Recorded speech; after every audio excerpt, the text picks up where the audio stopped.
Huwag mo muna i-scroll. Ipagpe-pray muna kita. Huwag kang mapanggap na okay ka. For sure, mayroon kang nararamdaman na problema. Mayroon kang nararanasan na pagsubok sa buhay mo ngayon. Kaya hayaan mo ipag-pray kita sa oras na ito. Let's pray. Father God in heaven, in the name of Jesus, with the power of the Holy Spirit, Panginoon, salamat po sa mga oras na ito kasama po ang aking kapatid na nasa kabilang screen, Panginoon.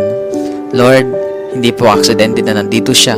Hindi aksidente, Panginoon, na pinapanalangin ko siya sa oras na ito. Huwag mo hayaan na magpanggap siya na okay lang siya, Panginoon, kahit may problema siya, kahit may mga dinaramdam siya, Panginoon. Alam mo po yung mga bagay na yan na hindi nagpapa-okay sa kanya, yung mga bagay na nagpapabigat sa kanya.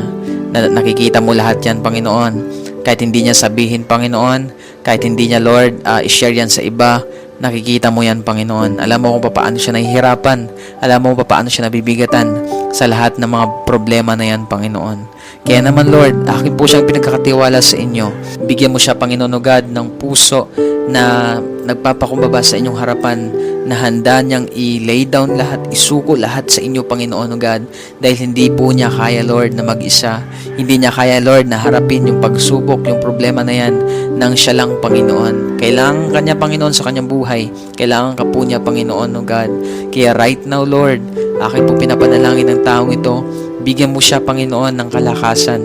Bigyan mo siya, Lord, ng kapayapaan na galing sa inyo. Bigyan mo siya, Panginoon o God, ng pananampalataya. Dagdagan mo ang kanyang pananampalataya sa inyo, Panginoon, na lahat ng bagay ay kaya mong gawin. Na sabi niya sa sarili niya, Panginoon, ang hirap ng mga pinagdadaanan ko ngayon, ang tindi ng pagsubok ko ngayon, kaya ko pa kaya? Panginoon, tinanong niya sa sarili niya ito, Lord God, kaya ko pa kaya itong harapin?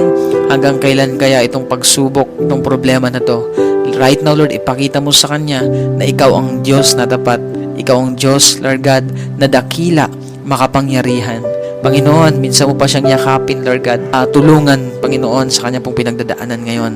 Hayaan mo, Lord God, na unti-unti niya, Panginoon, makilala ka rin sa gitna ng pagsubok, problema na kanyang pinagdadaanan ngayon, Panginoon.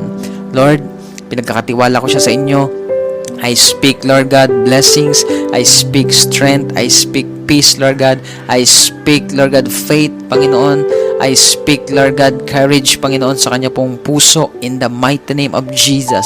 In the mighty name of Jesus. Hayaan mo, Lord, na in this time of troubles, Panginoon, ng taong ito, ay doon niya makita kung sino ka sa kanyang buhay, Panginoon. Lord, ito po ay pinahintulot mo sa kanya upang mas tumatag siya, upang, Lord, mas makilala ka rin niya sa kanyang buhay, Panginoon. Mas makilala ka pa niya. Maraming salamat, Panginoon. Pinagkakatiwala ko po siya sa inyo. In Jesus' name, amen and amen. So, I hope na-encourage ka sa video na to. Kung gusto pa makilala si Lord, basahin mo yung Bible mo. And also, pwede mo i-follow yung page natin ito dahil nag-upload ako dito ng prayers, encouragements, at iba pang videos katulad nito.